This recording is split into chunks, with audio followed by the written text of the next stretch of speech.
Hola, ¿qué tal? ¿Cómo están? Muy bienvenidos y bienvenidas, por supuesto, al programa Un Café Con. Hoy día estamos con el doctor Burgos. ¿Cómo está, doctor? Gusto de saludarlo. ¿Cómo está Muy bien, usted? ¿cómo estás, ¿Qué Claudio? cuenta? Muchas ¿Mucho gracias por frío la estos días? invitación. Sí, ha estado helado, frío, se han distanciado ahora las lluvias, digamos que estuvieron tan en boca hace unos días atrás y se anunciaron para el día domingo y sin embargo se habían anunciado lluvia y no ocurrió, digamos. Así es que, pero bien, hemos estado bien y un gran saludo para todos los televidentes. Doctor, quiero agradecerle porque en definitiva usted hoy día se hizo un tiempecito para estar con nosotros porque sabemos que está con turno. Increíblemente, el doctor sigue ejerciendo, usted le toca turno en la noche, Claro, yo hago turnos nocturnos. ¿ya? Normalmente hay un sistema, digamos, para los médicos que son de urgencia, que cuando uno completa un número de años determinado ¿Ya? se puede liberar de los turnos, es un derecho después de cumplir 20 años de turno. ¿Ya? El problema es que yo los interrumpí porque yo fui directivo varios años y por supuesto Ah, cuando uno es directivo no puede hacer turno y por lo tanto pierde la ese antigüedad. lapso va perdiendo, claro, la acumulación, digamos, de periodo para poder completar esos 20 años. O sea que aún así tiene que hacer Hay que turnos. hacerlo. Sí, claro, hay que hacerlo. Claro. Bueno, y me imagino que en la noche los turnos deben ser pero terribles. Sabemos que en Valparaíso, En general yo te diría que en todos los servicios de urgencia, pero por supuesto que, claro, significan una gran presión asistencial. Todos sabemos la situación de los servicios de urgencia porque normalmente ahí se concentran todas las enfermedades que emergen, ¿cierto? Que aparecen repentinamente y que afectan con riesgo, digamos, para las personas y por lo tanto ellos consultan. Ahí se hace una categorización que a lo mejor la gente conoce, ¿cierto? Los C1, C2 que se atienden de inmediato porque implican mucha mayor gravedad. claro. C3 que son enfermedades crónicas habitualmente descompensadas, que también son graves y potencialmente, digamos, pueden desembocar en alteraciones muy importantes para las personas graves, pero que se atienden con más diferidamente, y los C4 y C5 que habitualmente el ideal sería que se atendieran en los consultorios o en los SAPO, Ya. pero sin embargo se entiende que muchas veces la atención primaria es insuficiente. Desgraciadamente se ha intentado potenciar varios años, pero no se ha logrado, digamos, que ese esfuerzo implique que muchas de las cosas puedan resolverse en la atención primaria de tal manera que no requieran las personas consultar. Muchas veces también hay que analizar desde un punto de vista social, demográfico y epidemiológico lo que ocurre y pasa muchas veces de que algunas de las, no digo todas, pero varias de las consultas de urgencia son pacientes que tienen enfermedades crónicas que pueden mantenerse controladas con periódicos controles, con los medicamentos habituales tomados regularmente y muchas veces por diversos motivos, porque a veces justo el medicamento no estuvo disponible, una posibilidad. Segundo, porque a veces la consulta, digamos, que requería periódica tampoco tuvo la frecuencia que se necesitaba y ese paciente, por ejemplo, a lo mejor saltó o no, simplemente no le dieron una hora para un control de crónicos que pudiera haber probablemente pesquisado aquella descompensación que se estaba iniciando y por lo tanto haber evitado que se complicara mucho más y que finalmente tuviera que obligadamente acudir al servicio de urgencia, lo cual sobrecarga, estamos explicando por qué se sobrecarga el servicio de urgencia, o en otras situaciones también hay temas sociales, digamos, en los cuales, por ejemplo, a veces hay dos adultos mayores de edad avanzada que viven solos, por ejemplo, que no tienen la supervisión o el apoyo de una persona más joven que les permita a lo mejor tener un control y supervisión más estricto de los medicamentos que están tomando habitualmente y no es tan raro desgraciadamente que ocurre que haya a veces errores en la forma de tomar los medicamentos y eso también potencialmente puede provocar descompensaciones. Claro. Y entonces eso implica que se sobrecarga más los servicios de urgencia. Es decir, si uno potencia el servicio de atención primaria, los consultorios que den horas suficientemente oportunas, rápidas, o que siempre están los médicos, a veces también en los consultorios falta el médico porque está con licencia, porque todo, y los reemplazos no tan disponibles, y todo eso entonces explica por qué, entre otros motivos, el crecimiento de la población y también, que eso lo hemos dicho en otras oportunidades, Claudio, el envejecimiento de nuestra población en Chile. Existe un 20%, en Chile un 17% de personas mayores de 60 años, pero en la quinta región, en la región de Valparaíso, ¿cierto? Y especialmente en la ciudad de Valparaíso y algunas ciudades cercanas, en el fondo de la región de Valparaíso, ese porcentaje es mayor, es un 20% mayores de 60 años. Es decir, los adultos mayores en esta región tienen una tasa mucho más alta que en todo el resto del país. Eso implica entonces que esas personas normalmente cuando tienen más edad tienen más carga de enfermedades crónicas y por lo tanto de alguna manera presionan mucho más los sistemas de salud, en este caso los sistemas de urgencia. Doctor, usted tocó un punto súper importante que tiene razón con el tema de los adultos mayores y el cuidado de los adultos mayores. ¿Qué puede hacer una familia, un entorno familiar con una adulta mayor o con un adulto mayor que uno empieza a entender o empieza a darse cuenta de que ese adulto mayor ya no está en las mejores condiciones, no desde el punto de vista físico, porque si cuidamos a lo mejor la alimentación, si cuidamos sus remedios, sus controles periódicos con el médico, lo más probable es que de salud se mantenga relativamente bien. Pero estoy hablando precisamente del tema, digamos, bueno, usted me podrá explicar mejor, arteriosclerosis, el tema del Alzheimer, el tema de la demencia senil. ¿Cómo podemos prevenir esa situación? O sea, yo entiendo que a lo mejor no es precisamente su especialidad, pero para que pudiéramos dar algunos datos, algunos tips para las personas que cómo poder ayudar a un adulto mayor. Sabemos que es una situación que a lo mejor no se puede solucionar, pero sí hacer más llevadera o no sé si retardar o aletargar un poco más esta situación. Claro, yo creo que te refieres tú a una gran gama, digamos, de situaciones en las cuales la gente más coloquialmente tiende a conocer como la enfermedad de Alzheimer, tiende a conocer como arteriosclerosis, que en realidad no está bien utilizado ese término, ¿Ya? o como en general las demencias o una etapa previa, lo que se llaman los deterioros cognitivos. Es decir, cuando la persona, digamos, empieza a perder algunas facultades. Ahora, es normal que con la edad se disminuyan algunas de las facultades, digamos, intelectuales, pero en forma mínima y que no conllevan una contradicción con llevar una vida normal. Ahora, para prevenir aquellas cosas o como ámbito general que se llaman, digamos, deterioro cognitivo y que eventualmente puedan llevar a un cuadro de demencia, ¿cierto? Que es la pérdida de las facultades intelectuales que se podría constituir, por ejemplo, en una cosa que es bien frecuente, dentro de las demencias es frecuente, pero no es que sea tan frecuente, ¿Ya? que es el Alzheimer, ¿cierto? Que estabas comentando, u otras.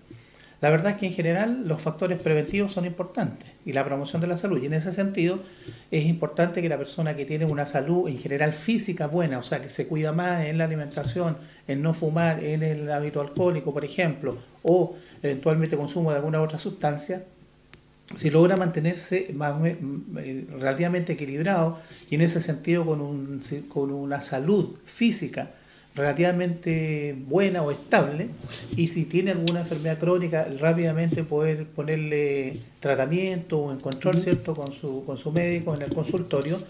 Eso es un factor defensivo o protector respecto a las demencias. Por lo tanto, ese es un factor ya que hay que considerar dentro de la promoción.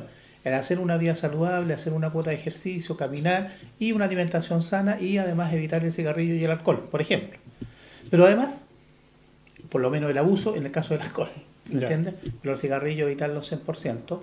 Pero además, tú tienes que, también hay factores, digamos, de tipo no tan físicos, pero como por ejemplo que la persona se mantenga siempre ocupada, que la persona mantenga una red social, eso es importante, y también es protector del deterioro cognitivo, que participe, si la persona ya no está, la familia a lo mejor se fueron, los hijos se casaron y se fueron, entonces que participe, por ejemplo, en un club de adulto mayor, que haga una participación social, que tenga interacción con otras personas, y en ese sentido también un consejo, y si es posible, para la familia, que no aísle, digamos, a aquel adulto mayor, sino que lo incorpore, que lo integre, digamos, a las actividades propias de la familia.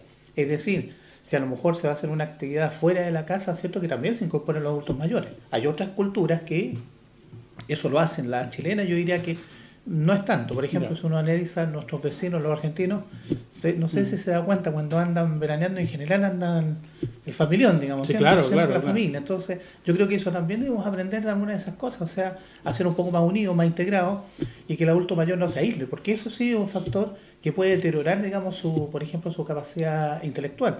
Si es que esa persona va quedando aislada, porque va a entrar la depresión, va a entrar el sentido de no sentirse apoyado, de sentir que es una cierta sensación de soledad, un poco de abandono, y ciertamente yo creo que ahí se puede prevenir si la familia se logra, digamos, compenetrar de eso y se logra, digamos, unir, y de alguna manera va a ser un apoyo, ¿cierto?, la gente joven frente a los adultos mayores, el estímulo que produce, ¿cierto?, la alegría que tienen los jóvenes, el hecho que están desarrollando sus vidas, pero siempre manteniendo un contacto con progenitores o sus abuelos, etcétera, yo creo que esos son factores preventivos bastante importantes. Es decir, los factores emocionales, que la persona no se sienta sola, que la persona interactúe socialmente con otras personas, y por lo tanto yo creo que ahí hay que hacer esfuerzos también de política pública, de lograr que los adultos mayores tengan la posibilidad de interactuar. Se hacen esfuerzos, porque uno sabe lo que son, por ejemplo, los viajes que se realizan a través de Cernatur, ¿cierto? O Cenaman, ¿cierto? Que claro. hace viajes de vacacionales, pero habitualmente son para adultos mayores más autovalentes.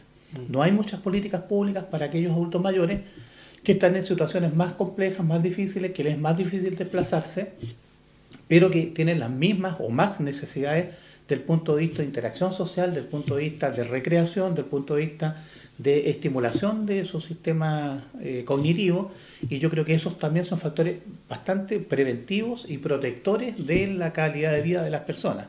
Otro tema es cuando a esas personas ya se les detectan enfermedades, como tú dices, incipientes probablemente, y que también existe, si se controla en forma precoz, una serie de alteraciones físicas o de laboratorio, es decir, bioquímicas, por ejemplo, que pueden estar afectando, y algunas de ellas corregibles. Y por lo tanto, entonces, es importante la consulta precoz, es importante el diagnóstico precoz, porque permitiría a muchas de estas personas poder reintegrarse a una vida normal, si es que son atendidas como corresponde a aquellas enfermedades o alteraciones que son a lo mejor difíciles de detectar porque requiere un estudio consensuado, de tal manera que se pueda detectar aquellas cosas que están predisponiendo, están favoreciendo que esa persona esté cayendo en la situación que tú dices, un poco de ir perdiendo esas facultades, y podría reintegrarse y recuperarse. Y otro grupo que probablemente ya tiene una enfermedad más establecida o que tiene un curso más progresivo, pero que también es posible a través de manejo de psicoterapia, de manejo de multidisciplinario y además de medicamentos, de poder ir sobrellevando en mucha mejor manera. Doctor, qué importante es lo que nos dice usted, porque muchas veces nos preocupamos mucho de trabajar, de hacer las cosas que tenemos que hacer, y poco nos preocupamos de conversar, de hablar, de estar ahí con adultos mayores. De hecho, muchos adultos mayores se aíslan también ellos mismos, no quieren salir. Uno lo dice, oye, pero vamos a almorzar, vamos por allá, y no quieren por ningún motivo. Y hay que buscar estrategias de la manera de incorporarlos, sí. porque porque el hecho de que las personas se vayan aislando es un factor, digamos, de deterioro y un factor de pronóstico más malo respecto a la salud futura de esas personas. No tiene que ver, o algo tiene que ver. Ayer estaba viendo un programa por televisión, digamos, donde están dos jóvenes emprendedores, ¿cierto?, en Valparaíso, que eran vendedores, querían cambiar la fisonomía de la venta ambulante, y vendían café, digamos, a un precio, pero que podía ser rebajado en la medida que la persona saludara y la persona, digamos, dijera hasta luego, buenos días y todo eso. Sí, los conozco, sí.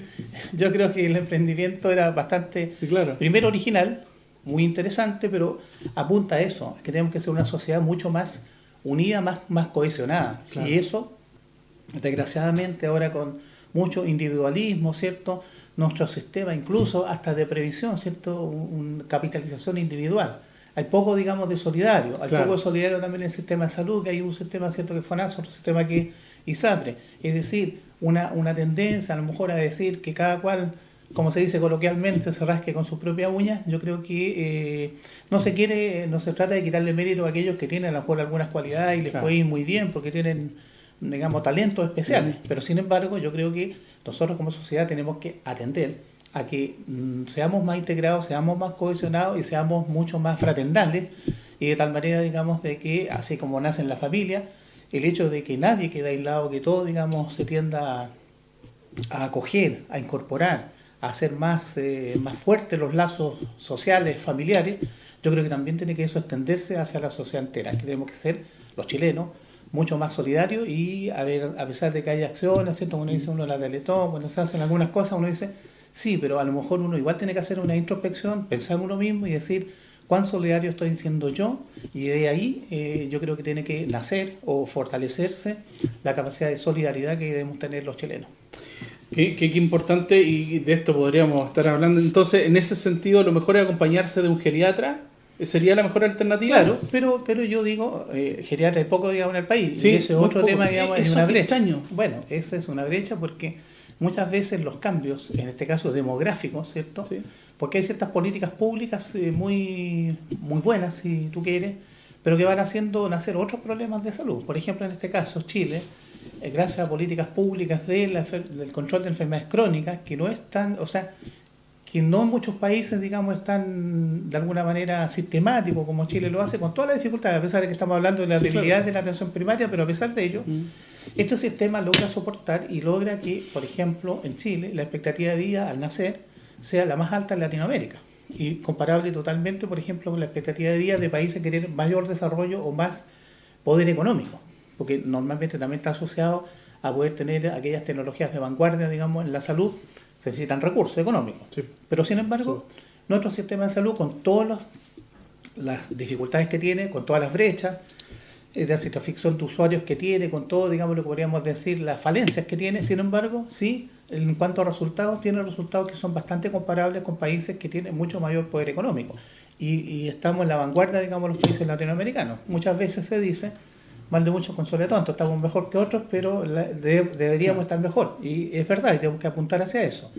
Pero eso implica también que cuando tú permites que la PTD aumente, ¿cierto? Aumenta, y es un país que se está envejeciendo, porque además la tasa de fecundidad de la mujer chilena ha bajado, y de tal manera que está a niveles de países muy desarrollados, y eso implica que hay menos jóvenes que los adultos mayores. Eso tiene una implicancia a futuro desde el punto de vista de los sistemas previsionales, etcétera, una serie de cosas que no sería el caso analizar ahora, pero que sí implican que tienen que hacerse políticas públicas para los adultos mayores en salud, en recreación, en turismo, en todas las áreas, ¿cierto? En educación, capacitación. Muchas veces ahora las personas jubilan a determinada edad y tienen una expectativa de vida sobre la jubilación bastante alta. Muchas dicen, bueno, yo quiero descansar y hacer recreación, sí, pero otras personas dicen, ¿por qué no utilizo mi tiempo libre, por ejemplo, en aprender algo, en capacitarme en algo?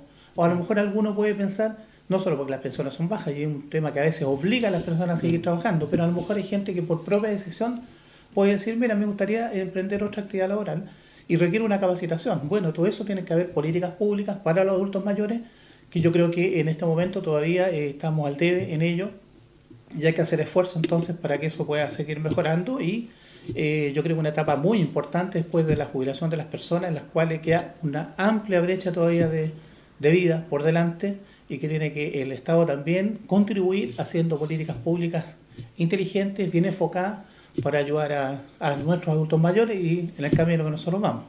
Impecable, doctor. Bueno, precisamente que usted hablaba de las tecnologías, tenemos una noticia, porque la semana pasada y en semanas anteriores usted nos contó que teníamos problemas con el escáner en el hospital Van Buren, pero al parecer salió humo blanco y hasta el momento por lo menos tenemos una reparación ahí. Cuéntenos un poquito. Sí, la verdad es que hubo bastantes dificultades, y dentro de las estimaciones de las necesidades de salud, que siempre son crecientes, siempre las necesidades de salud son crecientes, y muchas veces los recursos no logran cubrir todas las necesidades, porque a la medida que avanza la medicina también se encarece un poco, sí. Se encarece por el uso de tecnologías, digamos, de más avanzada. Pero en este caso específico el Van Buren, que es un centro regional, digamos, de polo de desarrollo de la oncología, ¿cierto?, tratamiento del cáncer, y además de la neurocirugía, ¿cierto?, donde es regional y suprarregional, es decir, atiende también la cuarta región, tanto en la parte oncológica como en la parte neuroquirúrgica.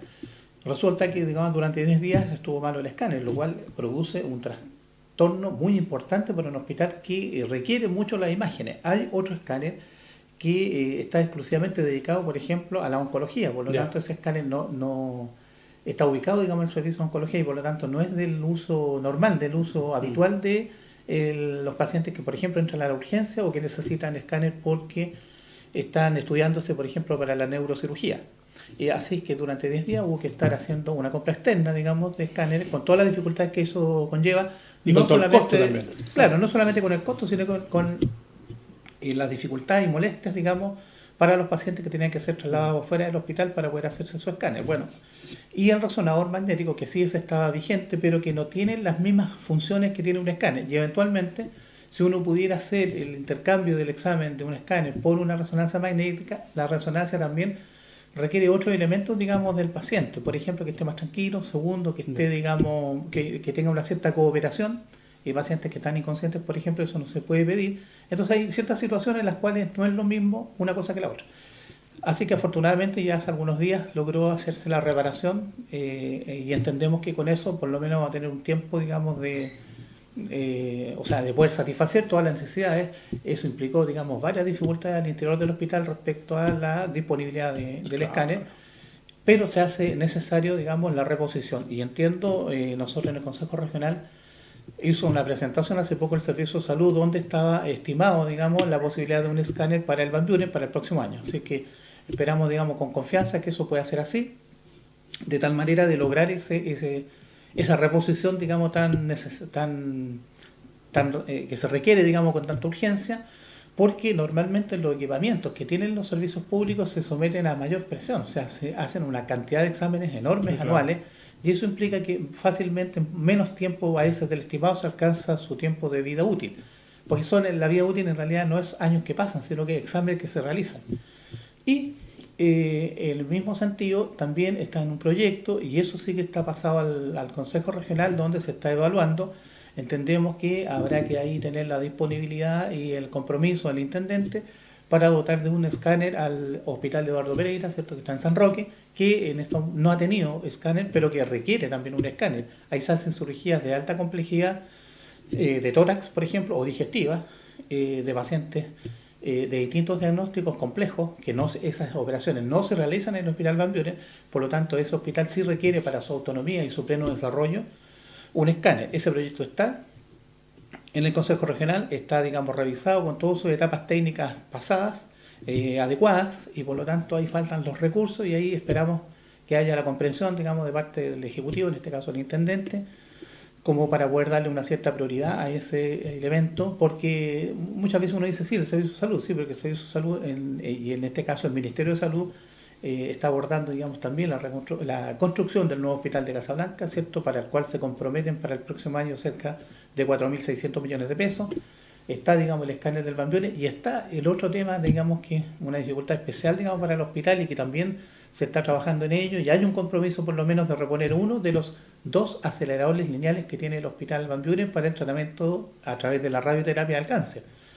Y cada uno de esos equipos son mucho más, por supuesto, que un escáner, y implica por lo menos compromiso de la reposición de uno, y el otro, digamos, que va a quedar todavía en espera, pero también en estos momentos es muy prioritario poder hacer el esfuerzo por el segundo.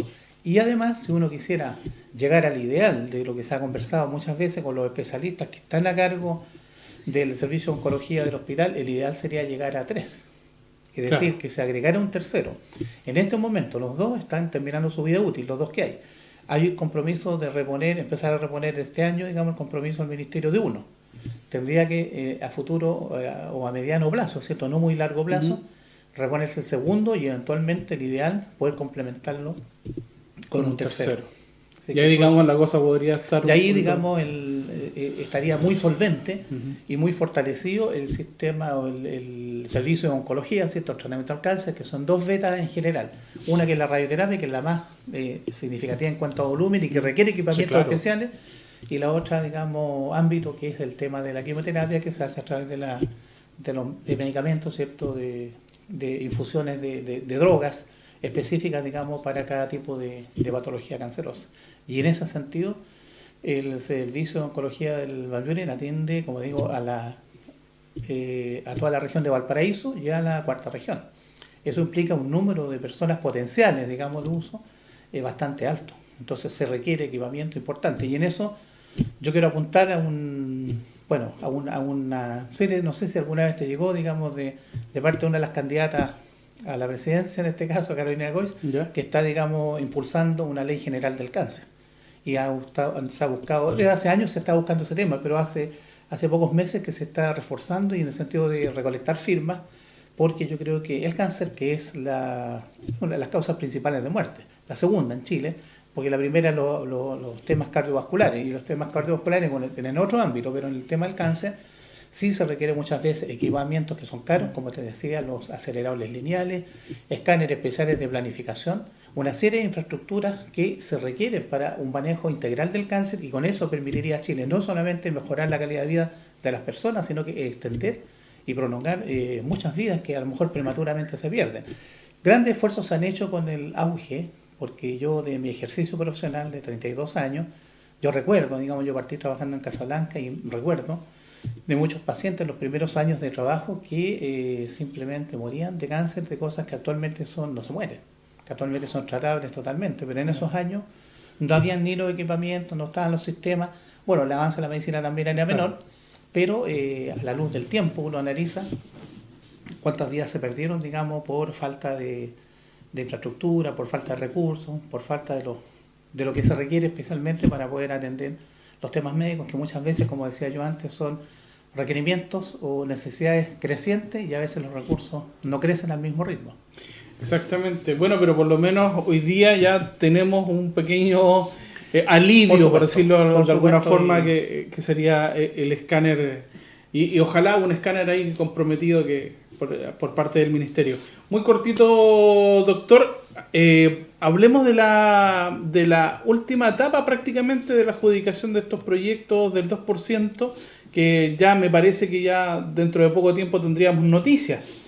Así es, bueno, está todos los procesos, digamos, de análisis de documentos, análisis de la parte formal, después, digamos, de la parte ya más de fondo, que son los objetivos planteados, de cuáles son las metas y cuáles son, digamos, la población que se beneficiaría, porque todos esos factores se van tomando en cuenta. ¿Cuál es la, entre comillas, hay un término que a lo mejor a la gente puede no sonarle tan adecuado, pero sin embargo, es la rentabilidad social, es decir, rentabilidad social se refiere a cuántas personas se van a beneficiar. Eso es rentabilidad, no es que se espere una ganancia de ellos, sino que rente en el sentido que muchas personas sean las beneficiadas, no que se beneficie pocas personas.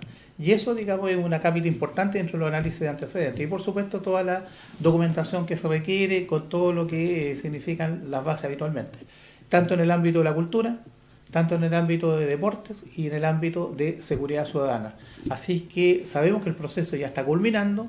Ya se entregaron hace días atrás a aquellos que tenían, por ejemplo, observaciones o faltaban algún documento o algún papel, se les dio un plazo para que pudieran regularizar la situación y pudieran estar en condiciones entonces de poder pasar a la etapa en la cual va a ser la adjudicación.